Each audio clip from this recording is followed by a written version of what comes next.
Ezekiel saw the wheel. This is the wheel he said he saw. These are unidentified flying objects that people say they are seeing now. Are they proof that we are being visited by civilizations from other stars? Or just what are they? The United States Air Force began an investigation of this high strangeness in a search for the truth. What you are about to see is part of that 20-year search.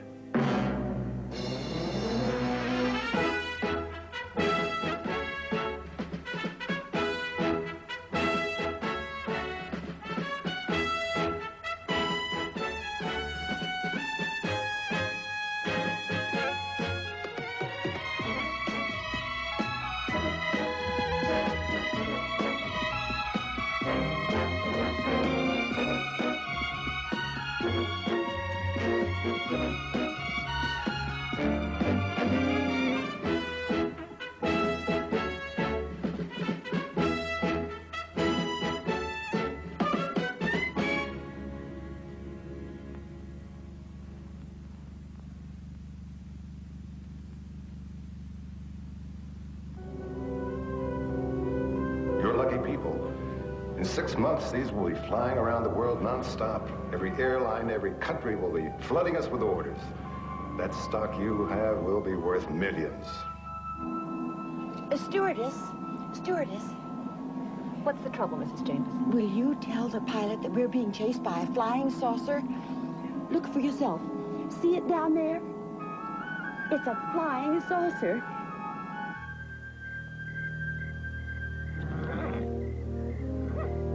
You be a good boy now, Patch. We'll go riding in the morning.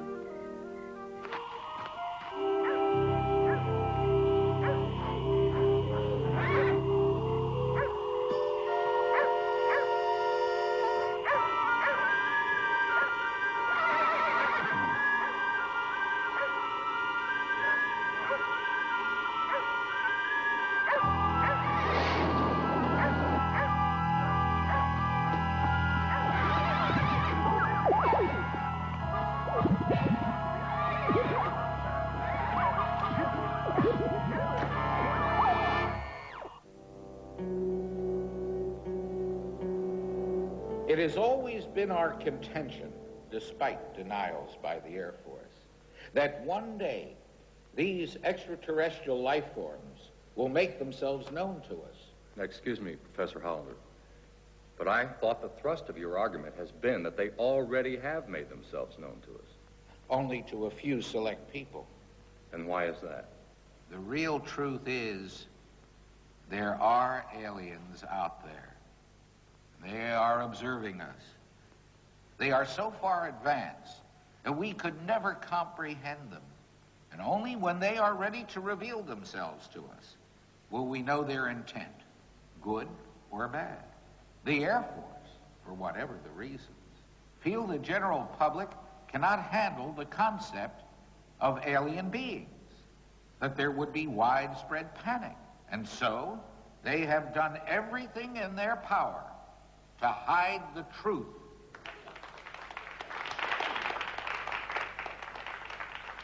The Air Force formed Project Blue Book for 3 basic purposes.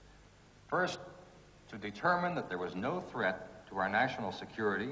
Second, to preclude technological surprise. And third, and probably most important, to prove the existence of UFOs. Yes, that's right. To prove their existence, because as the professor is aware, a negative hypothesis cannot be proved. No one can prove that flying saucers do not exist, only that they do. But so far, there's been no hard evidence to confirm their existence. What does it come down to, ladies and gentlemen? The bottom line. Just this. Each person must ask themselves, what will I accept in the way of evidence to make me believe? And only you can answer that question.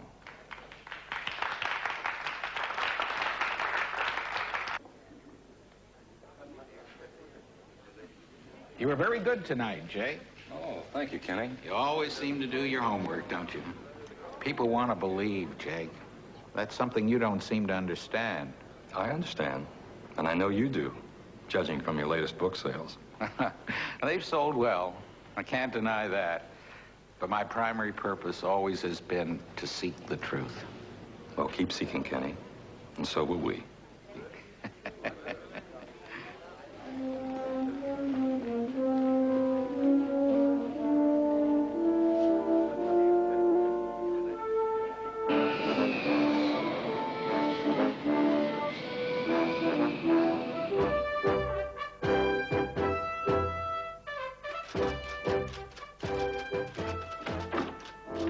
Well, good afternoon. Must have been some affair last night. Yeah, very nice. And I'm not that late. I'm a late. No more than the boss. How do you feel? Great. That was some party. I enjoy mingling with the intellectual set. And I feel they enjoy me, too. There's a Mrs. Marshall waiting in your office for you. Do I know her? No, but she seemed to know you, and she looked upset. Mrs. Marshall? Yes, I'm Jake Gatlin. This is Sergeant Fitz. Would you like to sit down, please? thank you. Would you like a cup of coffee, ma'am? Oh, no, thank you. I'm not really sure that I should even be here. Is there some way we can help you? I don't know. You see, I was at the debate last night. I usually don't go to those kinds of things, but I needed information. What kind of information? On flying saucers. I just don't know anything about them. Well, you're not alone. Well, it's very important that I know. Why is that, Mrs. Marshall? Because my husband has invested in a flying saucer factory. I'm not quite sure I follow you. He's taken out almost all our savings, $10,000, and bought stock in a company that's going to make flying saucers. What's the name of this company, ma'am? Advanced Aerodynamics Corporation. It's in Kansas City. What is it that you'd like us to do? I'm not sure. You see, Alex, that's my husband. He's always believed in UFOs. He belongs to several saucer clubs and attends all the meetings and gets all the literature. He would have gone with me last night, but he had to work. Yes, ma'am. Go on. Well, at one of these meetings, he met a Mr. Cochran. He's president of the Advanced Aerodynamics. Well, he told Alex that he obtained plans of a flying saucer from some aliens, and his company was going to manufacture them. And he was allowing a few people to get in on the ground floor. Mrs. Marshall, I think you should be telling this story to the FBI. Whatever for? Because this is the Air Force. We have no jurisdiction in civilian cases. Oh, I don't want anybody arrested. I guess that what I wanted to find out, do you think it's a sound investment? And is there such a company? My advice is go to the FBI or to the Securities Exchange Commission and file a complaint. A complaint? Oh, no, I could never do that. No. I'm sorry. I really shouldn't have bothered you. Thank you. Hope you guys have got your bags packed. Always. Twix just came in, ops immediate. A flying saucer landed on a ranch just outside of Cheyenne, a place called Howard Crossing. The ranch house was attacked by a group of alien beings?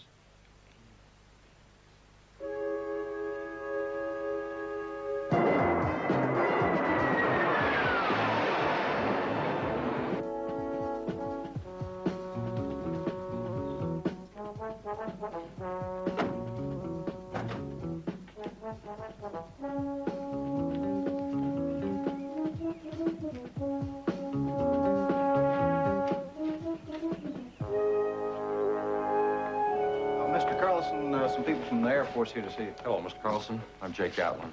This is Sergeant Fitz. Hi, sir. We're with Project Blue Book. This is Sergeant Hammond, our radiation safety expert. Dr. Forrest, our staff psychologist. Oh. Well, this is my wife. Hello. And my daughter. Hi. And my son. Major, usually take this many of your people to check on a report? Yes, sir. Sometimes. Obviously, you don't believe one word we said. We try not to make value judgments.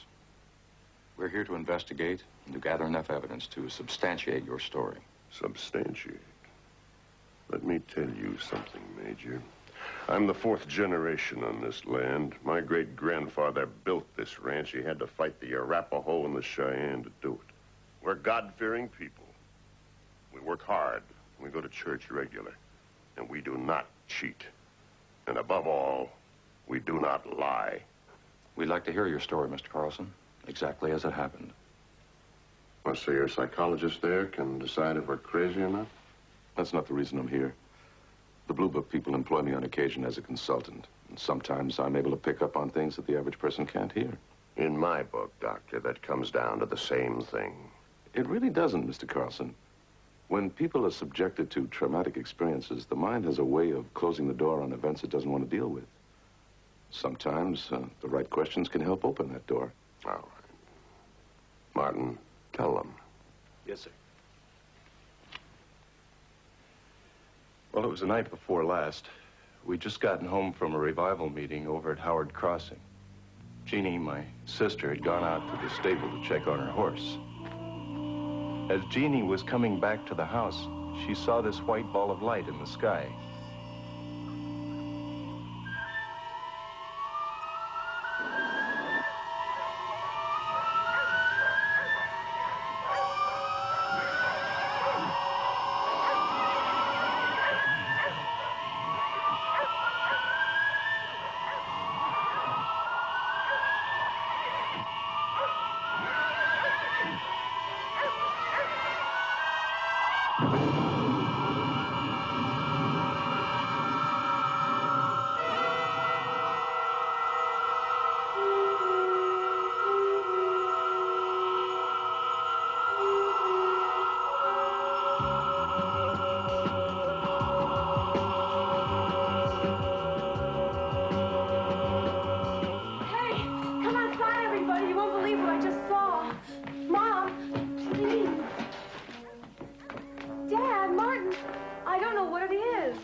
Probably a shooting star.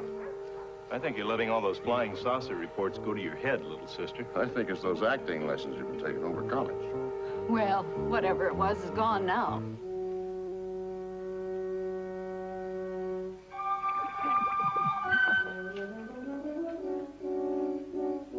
I've got some fresh pound cake.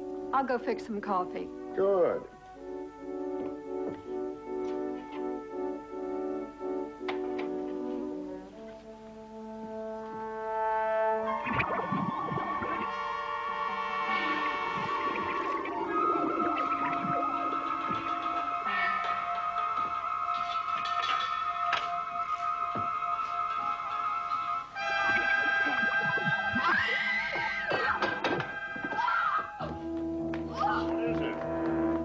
Outside. I don't know what it is. Stay here. Come on, Mark.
Jeannie, call the sheriff.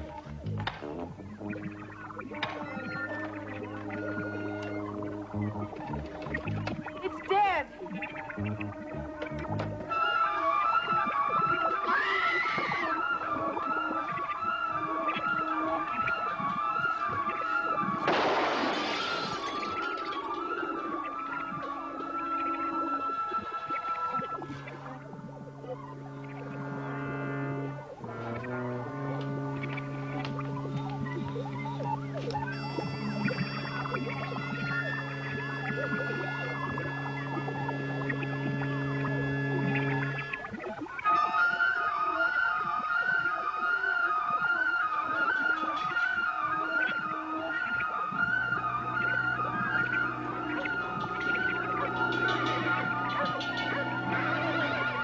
We waited for an hour. Then when nothing else happened, I ran for one of our cars and went to get help. And all of you saw these figures, whatever they were. That's right. And Jeannie, you're the only one that saw the ball of light. Yes. Mr. Carlson, what was the nature of that revival meeting you attended? What a revival meeting is, a reaffirmation of your faith in God. We didn't discuss spacemen or flying saucers, if that's what you mean. Mr. Carlson, if it's all right with you, we'd like to check out the landing area, take some soil samples, and check on any physical evidence. You go right ahead. It's your job, I guess. I'll go with you. I'll show you the spot where it landed. All right. The doctor and I have a few more questions we'd like to ask you. Fire away. Do you think it's possible that the figures you saw could have been animals? No, I hit that thing with a full load of double-aught buck. If it had been an animal, I'd have killed it. And that face I saw in the window was no animal. At least nothing I've ever seen before. It was dark out there. When you fired, you could have missed. It wasn't that dark. It was a full moon. Sometimes, under certain conditions, what we think we see is really something quite different. I said it before, I'll say it now. You don't believe this, not one word of it. Mr. Carlson, what I'm trying to do is point out that everything is not black and white. You take two people who witness an accident, both reasonably intelligent with all their faculties. Yet the stories they tell can be diametrically opposed. Why? Because it's just possible that subconsciously they may have interjected circumstances that they wanted to see happen. Are you saying I wanted to see these things? There is a theory that belief in extraterrestrial life has a highly religious connotation, that it strengthens one's faith in a supreme being. In my opinion, Doctor, that is pure blasphemy. I know where you're headed, but you're wrong. If it was just my sister who saw this, or me, I'd say you're entitled to your doubts. But my parents have never believed in any UFOs or things from outer space. If my father says he saw space people, sir, you'd better believe him, because it's gospel.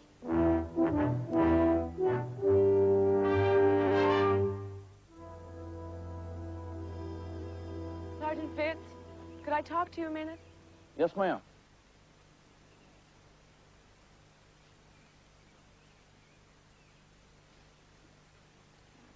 I'm terribly upset about this whole thing. Yes, ma'am, I can understand. It's not for myself, really. It's my parents I'm worried about. I'm afraid of what people are going to say about them. Your dad doesn't impress me as the kind of man who'd let something like that bother him. You don't know him.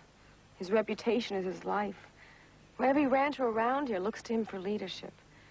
Anything that would damage his credibility would hurt him terribly. I understand.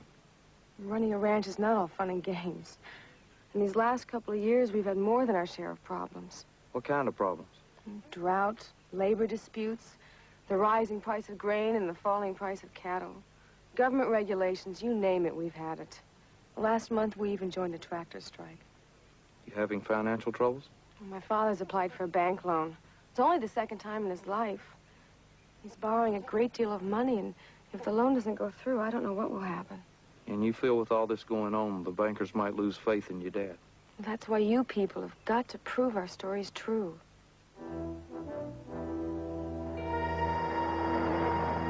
I got no reading on the counter beyond normal background. We'll wait for the lab report on the soil samples.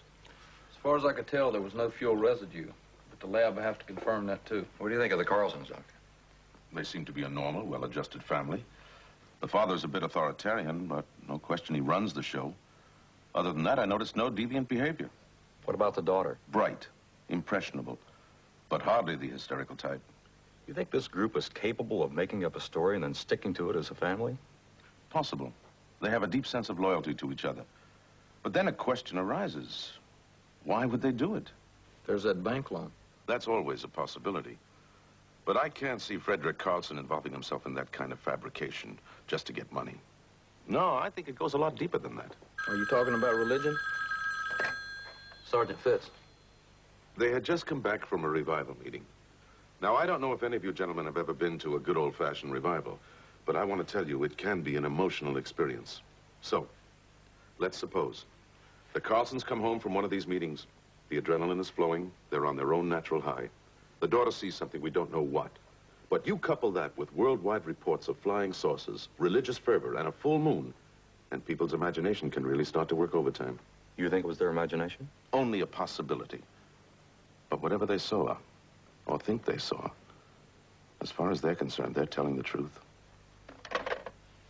That was Mrs. Greta Marshall, flying saucer factory lady. Now she wants to file a formal complaint with the SEC, but she wants to talk to us again first. First thing when we return to the base. You better make it now. She's out in the lobby. I know you can help me. That's why I came all this way. Your secretary told me it would be all right. What changed your mind, Mrs. Marshall? When Alex finally drew out all of our savings to invest in the rest of that stock, I didn't like it. But it was something he wanted to do. He had such faith in it. I didn't say anything. Well, that was yesterday. But last night, he said he talked to Mr. Cochran, and he has a chance to double his investment.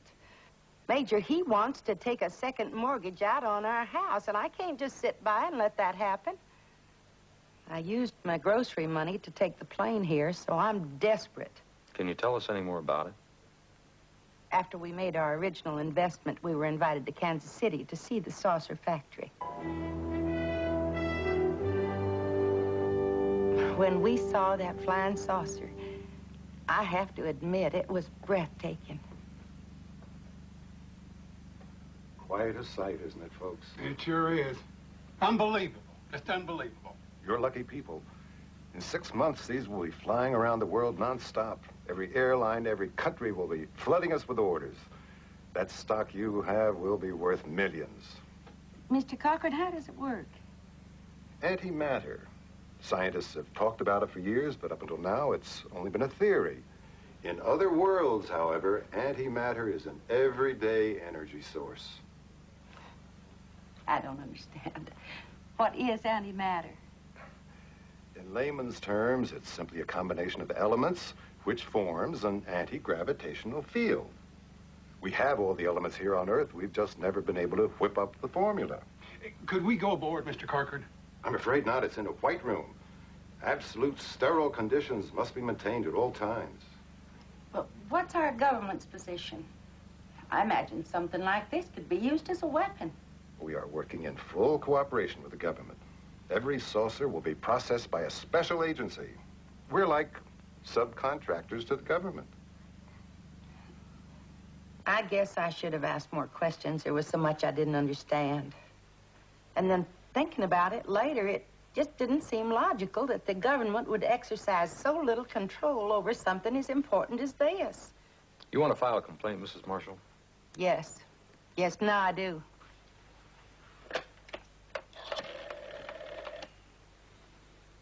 Operator, would you please get me Gordon Sandler in the local FBI field office in Dayton, Ohio? I thought maybe you'd like to see this. We got it with our stock certificate. Is this what you saw at the factory? Yes, it is.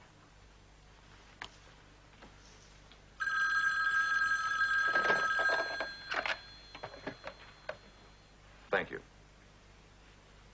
Hello, Gordon. How are you? Fine, Jake. Yourself? What are you doing out in Wyoming? As if I couldn't guess. You guessed. I think I have something for you. Go ahead. Do you have any input on Advanced Aerodynamics Corporation? Some kind of stock promotion, I think. We've heard some rumbles. Oh, a man by the name of Darrell Cochran is selling stock in a flying saucer factory. I have a Mrs. Greta Marshall here with me. Her husband has invested heavily in this scheme, and she wants to file a complaint. All right. How do you want to handle it? You want me to contact the field office out there? No, Mrs. Marshall lives in Dayton. Where's this factory located? Kansas City, Missouri. Are you willing to work with us on this one, Jake? We could use your expertise. Are you invoking posse comitatus? Right. You give us an assist, we'll handle everything else. Be a pleasure. You'll be working with Walter Hillman out of our Kansas City office. I'll make the arrangements. Right. Okay, thanks, Gordon. Okay, Mrs. Marshall. You go to the local FBI office in Dayton. You see Gordon Sandler. He'll help you file a complaint, and you take your stock certificate with you. Gordon Sandler. Yes, ma'am. Now, do you think that Mr. Sandler can get us our money back? I don't know, but he'll sure keep you from losing any more. Oh, thank you. You're welcome. Bye. Goodbye. Bye. Bye. I've seen this someplace, but I can't remember where. I got the same feeling, Major. Wonder if I might turn the beds down. Be all right? What's that? If I might turn the beds down? If so, I can get off early. It's okay. Go ahead. Thanks. Yes, ma'am. I want to watch the late movie on TV. Wait a minute. That's where it is. Movies. I've seen this in a movie. Right. An old one. It was on the Late Show last week. I got it. The day the earth trembled. Let's get on the phone and find the studio that made the film and see if they still own the saucer. And if they don't, maybe we know who does. You'll love the picture. The spaceship lands right in the middle of Central Park, and then this tall man comes out. Yes, ma'am. We saw it. Oh, are you interested in flying saucers, too? How much do you know about them? Well, not a whole lot, ma'am.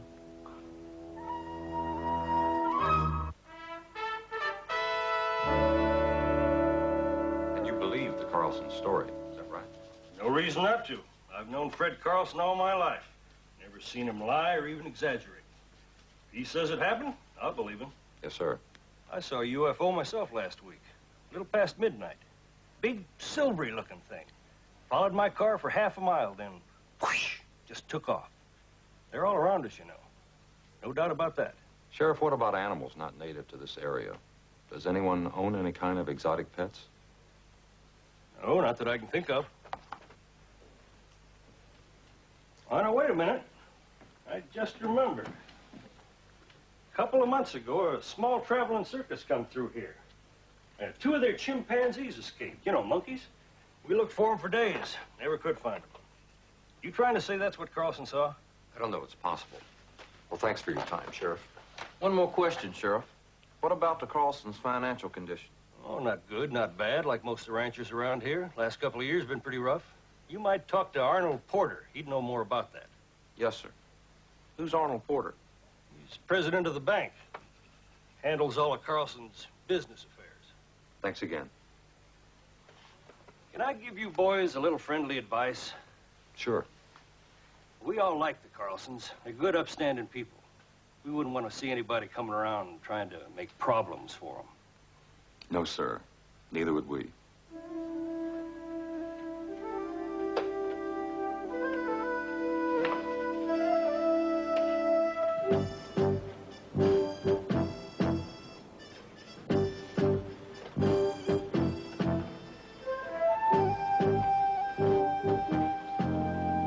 Mr. Porter? Yes? Oh, you're Major Gatlin. You're Sergeant Fitz. Sit down, if you please. Thank you. Sheriff Liggett called me. I understand you're interested in the financial condition of the Carlson family. Yes, sir, we are. We understand ranchers are having problems, not just here, but all over the country. Yes, you could say that about farming all the time. But as far as the Carlsons are concerned, they have a very large ranch. They could sell off a few hundred acres without hardly missing it. Why would they want to sell? I didn't say they would. I said they could. Major, set your mind at ease. This bank has loaned Mr. Carlson money before, but we were never concerned in the least about a payback.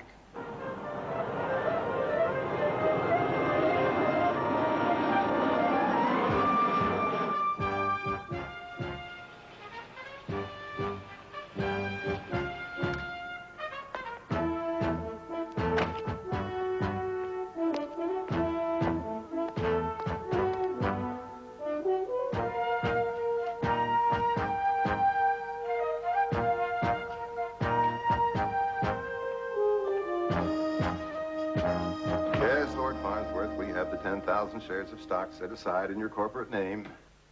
Yes, sir, that'll be fine. Oh, by the way, how's the weather in London? Well, it always is this time of year, isn't it? Nice talking to you, Sarah. See you next week in Paris. Goodbye, sir. Can I help you? Yes, sir, I hope so. I'm looking for Mr. Darrell Cochran. What do you want with him? My name's Bill Thomas. I'm only going to be in Kansas City a couple of days, and I'd like to talk to Mr. Cochran. How interesting. Why? Well, I was talking to Alex and Greta Marshall before I left home, and they told me about your plans. I gotta tell you, I'm excited about this. Excited about what? The factory, the flying saucers. You're a friend of the Marshalls? Sure am. Alex and I belong to a great many saucer clubs. We subscribe to all the literature. Alex just told me about this, and I want to get in on it. Well, what did you say your name was? Bill Thomas. Well, Mr. Thomas, we have what you might call a closed corporation right now. We're oversubscribed. Oh, well, I'm sorry to hear that. You see, Alex is having trouble with his wife, and if I could go back to Dayton and give her some assurance. Besides, I really want in. I have the money. I see. Well, Mr. Thomas, would you happen to have the Marshal's phone number? Yes, sir. They live on Bradford Avenue in Dayton, Ohio. The number is 555-3712. And I'd still like to say hello to Mr. Cochran. He's busy dialing the phone. He'll talk to you in a minute.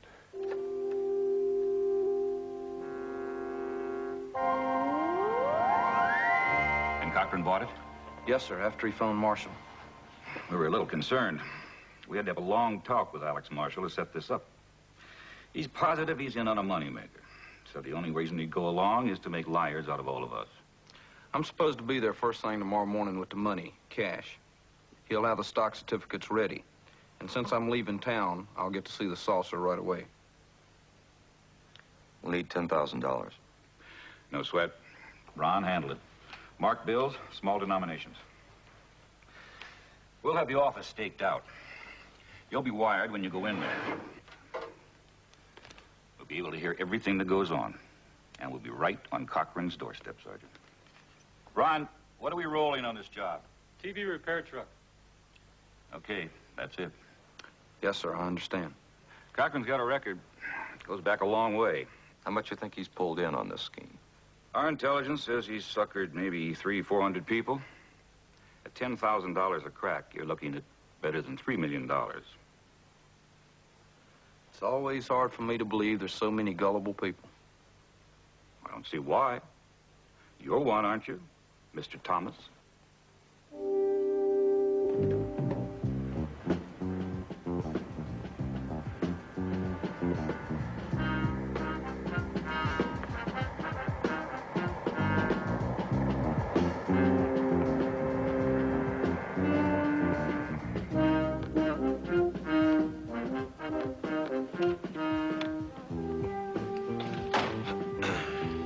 Okay?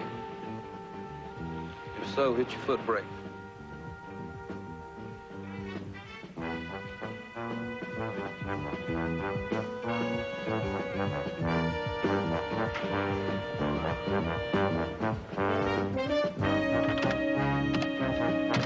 Roll tape, Bob.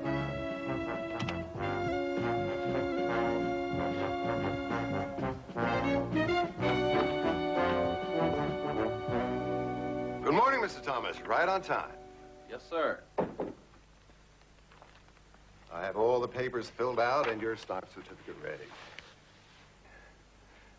You did bring the money. Yes, sir. It's right here.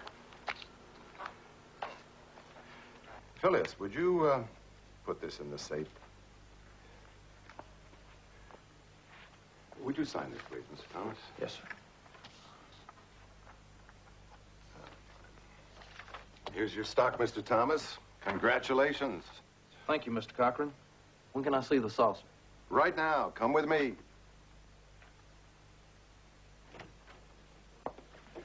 Federal Bureau of Investigation. Dale Cochran? That's right. We have a warrant for your arrest. On what charge? Stock fraud, misrepresentation. I'll read you your rights. Save it. I know them. I'm entitled to an attorney. Everything I say you can use, and on and on. Let's go see your flying saucer. May I have the money, please? Thank you.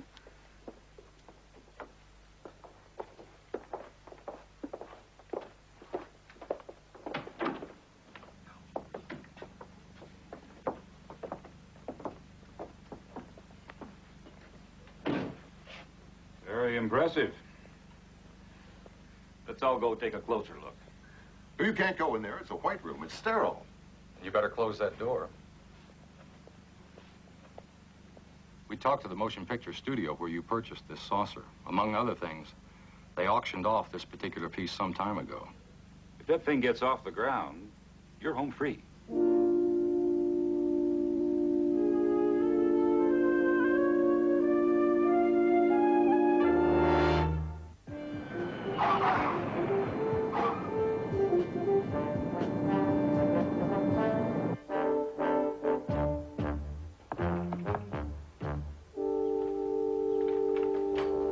Oh, yes, sir. Come in.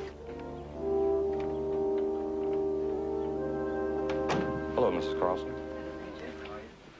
Well, Kenny, I didn't expect to see you here. Why not? Our organization gets these reports almost as fast as you do.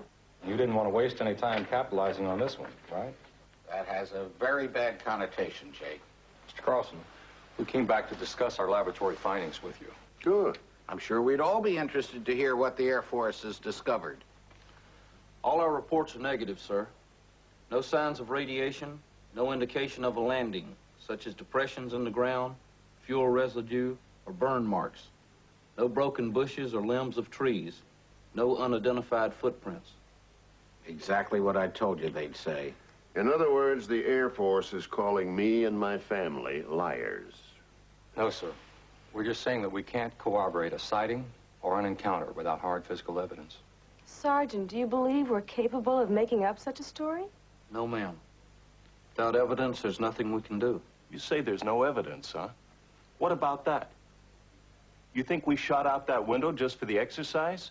That's evidence of a shotgun blast, but it doesn't tell us what you were firing at. Major, the other night, my father and I saw those things. We saw these creatures coming at us. They were like nothing I've ever seen in my life. We shot at them, but it didn't affect them. I can't tell you what they were, but they sure weren't from this earth. Every night we live in fear. I don't know what they wanted from us, but they could come back. And I don't know why the Air Force chooses the position it does, but as far as I am concerned, we have only two alternatives. We're either telling the truth or we're lying. There's a third. Maybe you didn't see what you think you saw. Would you like to explain that? Yes, sir. Take that ball of light that Jeannie saw. It could be what we call a parasoline, or a moondog. Precise reflection of the moon. As for creatures, we learned a couple of chimpanzees escaped from a circus. They came through here not too long ago. Moondogs, chimpanzees, come on, Gatlin. You really expect us to buy that? And what are you buying, Kenny? There's a lot of money to be made from this, where you're concerned. Don't listen to them. This is typical Air Force strategy. They'll stop at nothing to cover up a story. They can't solve it, they put a lid on it. I can live with ridicule, and I can live with the fact that a lot of people won't believe my story. But what I cannot live with is the thought that I could be considered a liar. A man who lied just to make $1. But that's not the case, Mr. Carlson. Well, you know that, and I know it. But what the Major said makes sense. There are going to be a lot of people who think it. I'm sorry, Professor, but our deal is off. You're being very foolish. Rest your case with the public. Let them decide. Then you tell them. My family and I, we are out of it. I spent a lifetime in this community building a reputation for decency and for honesty, and I won't have it destroyed for the sake of making money. But, Major, what happened to us did happen, and that can never change.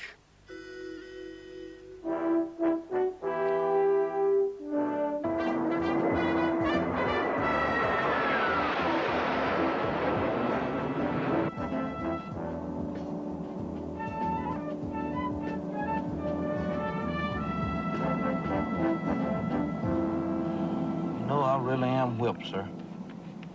Why don't you ask the stewardess for a pillow? Grab a little sleep. You've got time. No, sir. Can't sleep on the plane. Never could. Even before I joined up. You're probably overtired now. Yes, sir. Next chance I get, I'm going into an 18-hour coma.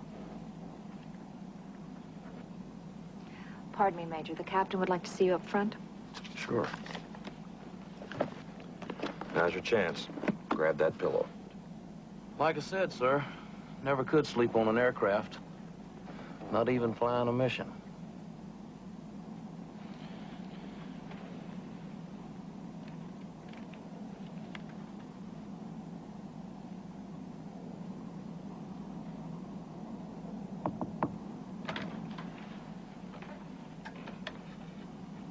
This is Captain Gordon. This is First Officer Frank King, Flight Engineer John Davis, Major Gatlin.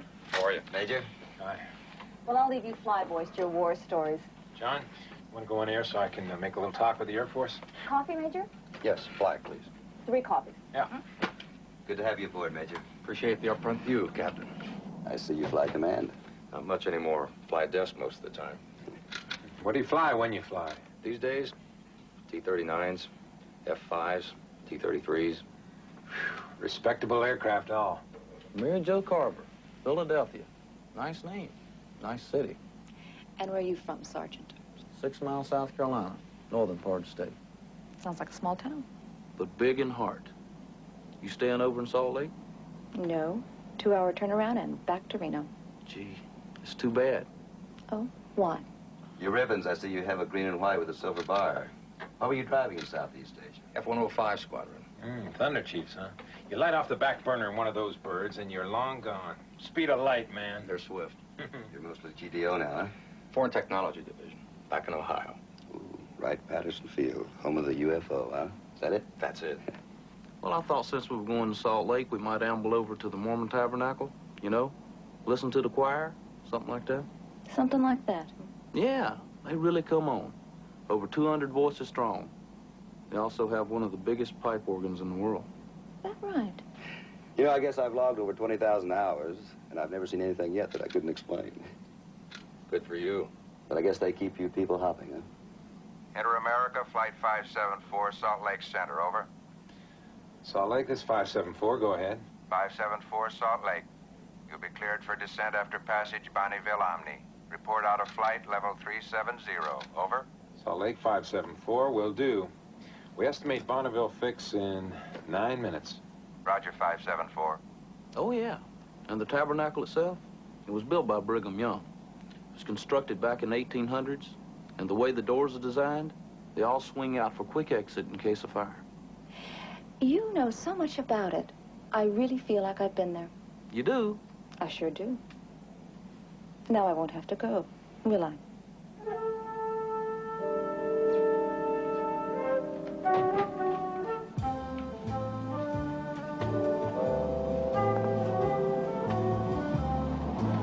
I better go sit with the major. He gets airsick, you know.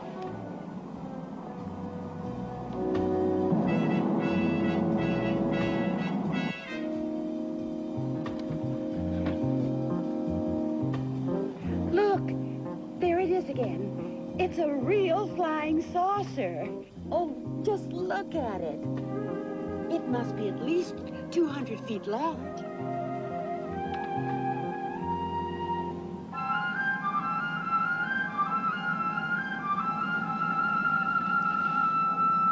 We should be where the Bonneville Flats about now.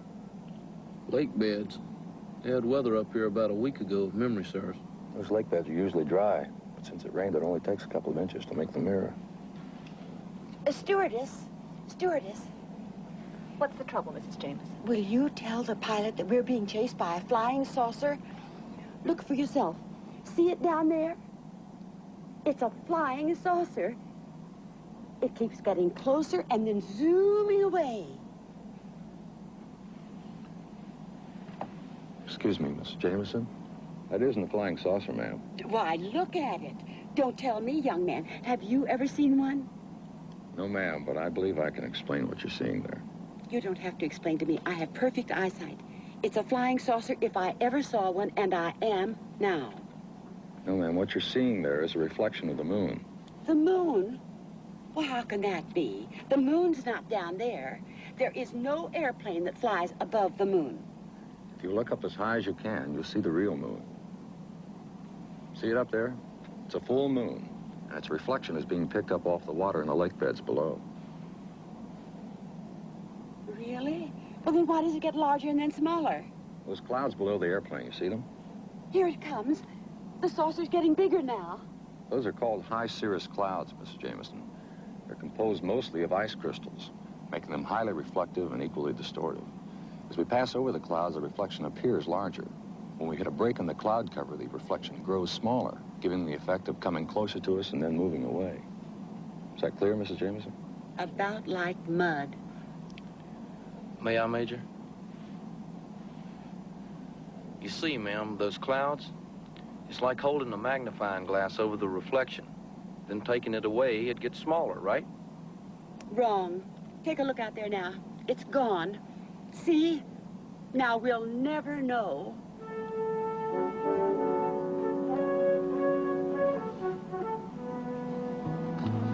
The stewardess. They're from the Air Force. They always lie about flying saucers.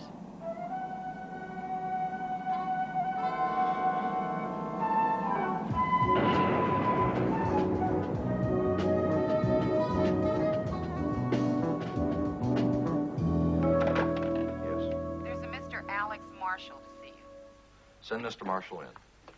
Probably wants to thank us for saving his house. Major Gatlin? I'm Major Gatlin. This is Sergeant Fitz. I could have made a fortune on that stock if you hadn't butted in. Mr. Marshall, the whole thing was a fake. Flying saucer was nothing but a piece of motion picture hardware, a phony. How would you know that? Did you give him a chance to show you if it would fly? I'll tell you what I'm going to do. I'm going to get myself a lawyer and I'm going to sue. Why can't you Air Force people mind your own business?